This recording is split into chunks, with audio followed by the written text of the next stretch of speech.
aqui não é um mundo de arranha-céus, na verdade, inspirado numa lei alemã da Bavária, em que em Munique, se você vai, tem pouquíssimas, os edifícios não podem ser mais altos do que a principal igreja da cidade.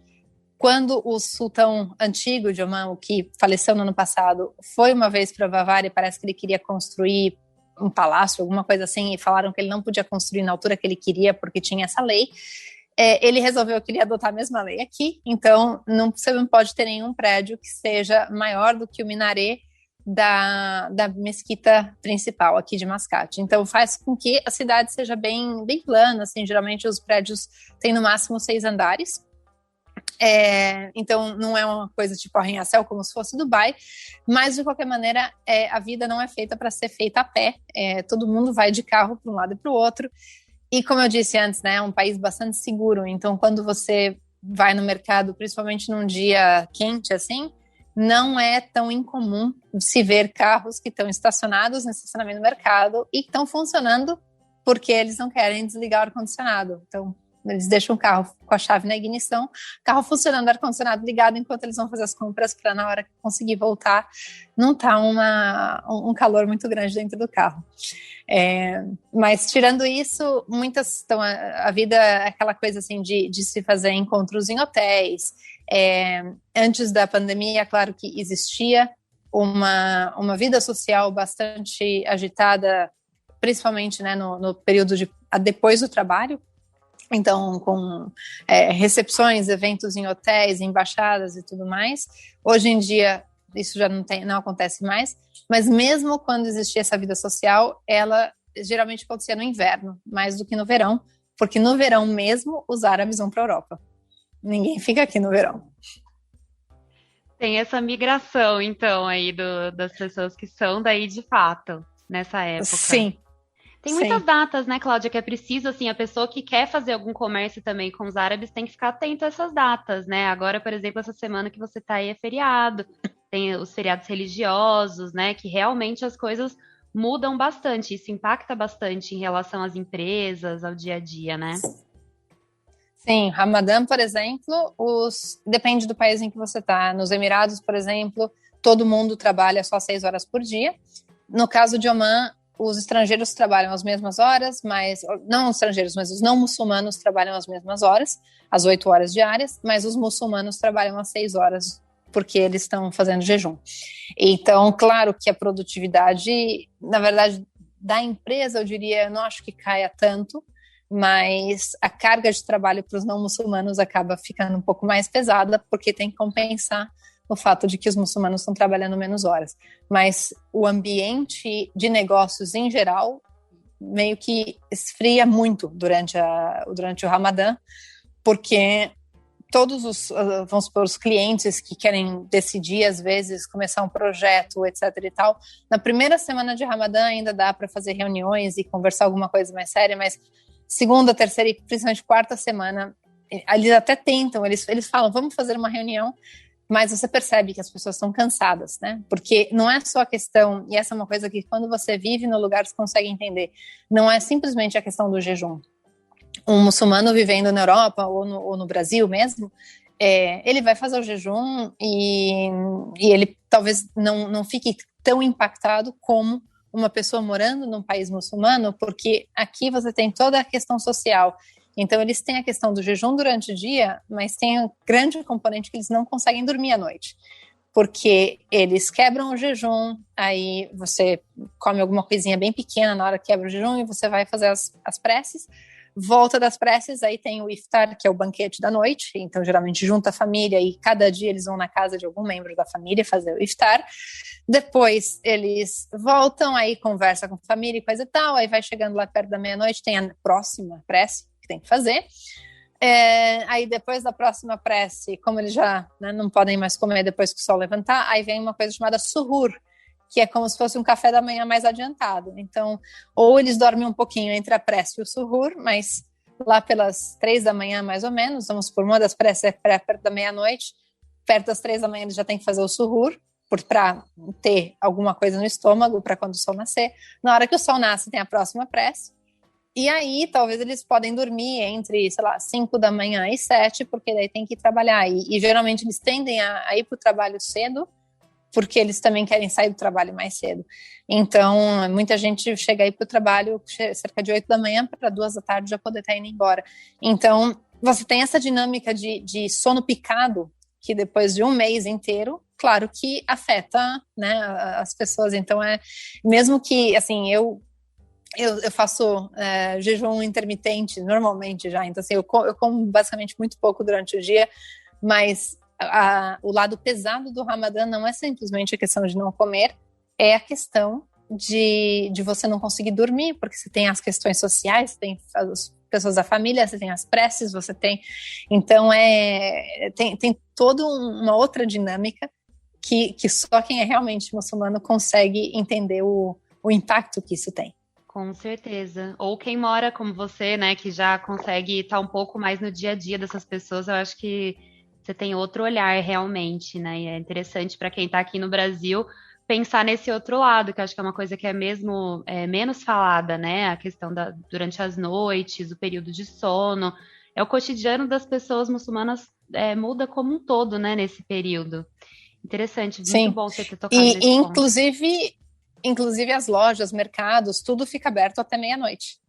Então, a época do Ramadã, os horários mudam, assim, acho que a abertura continua sendo no mesmo horário, porque tem as pessoas que não fazem as tradições do Ramadã, mas o horário de fechamento é meia-noite. Se você vai no shopping às 11 da noite, parece que é 11 da manhã, de um fim de semana, inclusive. Então, assim, é super lotado.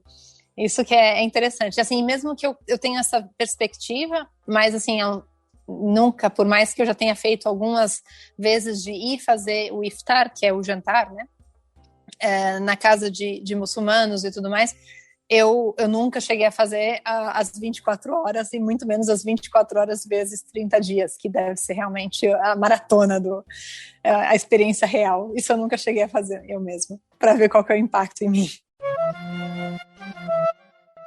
Interessante você ter comentado sobre essa questão também das lojas ficarem abertas até mais à noite, enfim.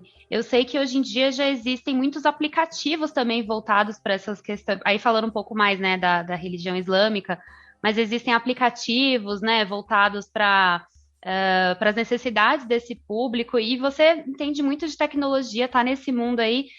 Queria que você comentasse um pouquinho sobre isso, assim, existe aí muito espaço para inovação, coisas que envolvam o público árabe e muçulmano, coisas que, de repente, empresas de fora possam pensar, olhar um pouco mais para isso. Tem esse espaço, Cláudia? Tem, assim, a primeira coisa que me veio na cabeça agora pensando nas tecnologias que a Siemens faz, obviamente, a gente tem essas tecnologias para prédios, né, para edifícios.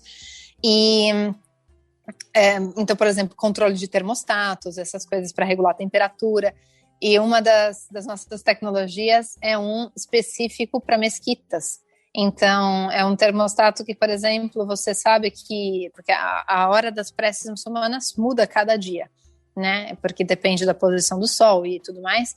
Então, você pode, por exemplo, programar para fazer Você sabe que na hora que, claro, em tempos de não pandemia, quando as mesquitas estavam abertas e tudo mais, você sabe que na hora da prece, muita gente vai chegar. Então, vai ter um pico, né, de consumo para resfriar o lugar e tudo mais.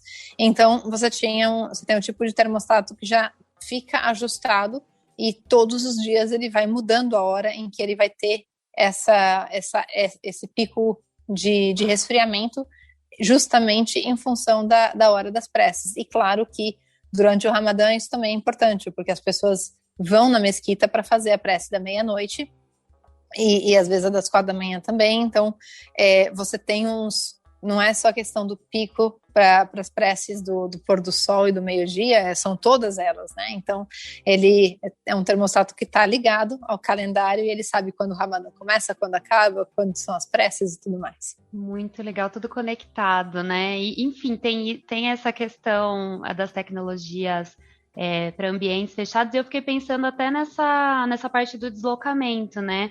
Agora, claro, durante a pandemia, o deslocamento do mundo todo caiu muito, mas eu imagino que tenham essas tendências também, né? Não sei se chega a ter trânsito aí em Oman, como que isso funciona. A gente aqui no Brasil fica imaginando os trânsitos das grandes capitais, mas no período, nos horários em que as pessoas vão fazer as preces delas, ou na hora de sair do trabalho, muda muito essa dinâmica de fora das empresas também? Então, na verdade, o trânsito é uma coisa interessante aqui. O planejamento urbano de todas essas cidades do Golfo aqui, ele é feito com a mesma premissa, né? Você tem uma avenida principal que não tem necessariamente faróis, ela tem basicamente pontes sobre quando você tem um cruzamento e você está na principal, você sobe no viaduto e desce.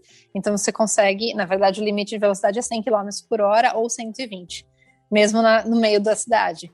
E o que você faz é que se você precisar ir para alguma avenida que esteja cruzando e coisa e tal, antes dessa ponte você tem como fazer uma saída, né? E aí você para no farol, e aí você entra na avenida que você está querendo. Mas assim, você consegue com isso fazer uma dinâmica de fluxo de tráfego muito boa. Porque quem não tem que entrar na avenida vai seguir caminho, quem tem que entrar na avenida vai, para e pega o farol ali do lado do viaduto. Agora, tem um lugar que é praticamente onde eu moro, na verdade, que quando foram fazer, tinha esse esquema de viadutos, quando chegou aqui, perto do aeroporto, não tinha mais dinheiro para fazer o viaduto, e aqui tem só uma rotatória, aí na rotatória tem um trânsito absurdo. Porque aí também não tá ninguém acostumado com a rotatória, né? Tem isso. Se é um dos únicos lugares, aí já dá uma dificultada ali. Mas as cidades menores têm rotatórias. Então, assim, na capital tem esse esquema todo dos viadutos, mas nas cidades menores é tudo baseado em rotatória. Aí você tem rotatória até... Tem uns lugares que você pensa, por que não fizeram uma esquina normal? Por que colocaram uma rotatória aqui? Mas é porque também eles gostam de fazer rotatórias, colocam uma estátua no meio. O gosto arquitetônico dos países árabes é uma coisa muito, muito especial. Né? Eles gostam de enfeitar tudo, é tudo muito bem pensado, é tudo muito bem projetado em termos artísticos, em termos visuais. Muito legal, você tinha comentado dessa questão cultural, né, que aí é bastante rica, e essa parte de arquitetura também. Nós fizemos uma entrevista aqui no AmbaCast, falando um pouquinho sobre arquitetura também, inclusive a entrevistada comentou que tem uma demanda por arquitetos brasileiros, que tem um olhar que eles gostam bastante, interessante, muito legal. E em relação, assim, a tendências de consumo, porque deve ter muitos exportadores que estão ouvindo a gente aí, estão curiosos. A gente comentou já bastante dessa questão dos muçulmanos, então imagino que produtos com selo halal devem ser bastante requisitados, mas tem algum setor que você acredite que tem uma demanda aí, que seria legal uma empresa brasileira ficar de olho no mercado de Oman? Olha, eu acho que todos os mercados em que você tem consumidores estrangeiros têm com certeza um olhar para a questão orgânica. Então, assim, em todos os lugares. Acho que Oman, eu estou pensando também na região mais Oriente Médio em geral, né? Assim, Oman não é o lugar onde tem maior concentração de estrangeiros, mas, por exemplo, quando você pensa Catar ou os Emirados Árabes, você tem com certeza essa população que realmente tem uma preocupação com saúde e tudo mais, e aí vai para os mercados de orgânicos, de frutas, etc. e tal, que eu acho que é uma das coisas em que o Brasil claramente tem um grande potencial. A coisa que é fascinante aqui é que, bom, não se produz muito, né, em termos de agricultura, então quando você vê, né, vamos por uma manga brasileira, custa aqui R$25 o quilo, R$30 o quilo. E é o preço. É claro que a manga da Índia, a manga do Quênia são mais baratas, né? Mas assim, quando você olha, é claro que tudo aqui, né? Quando você vai no mercado, todas as coisas têm bem grande escrito de onde vem, porque você pode ter um abacate do México, você pode ter um abacate do Quênia, e claro que o preço vai ser diferente. Então, acho que tem esse ponto. Uma outra coisa também é que agora tem um foco muito grande aqui em Oman para industrialização. Principalmente por causa da pandemia, existiu um grande problema. Todos os países que são dependentes de importação perceberam que na hora que teve a crise de suprimentos, né, toda a cadeia de suprimentos estava complicada com a questão de containers e tudo mais. Então, começou-se a ter um olhar muito grande para esse lado de como é que a gente pode produzir aqui as coisas básicas que a gente precisa. Então, isso aí vai desde produtos para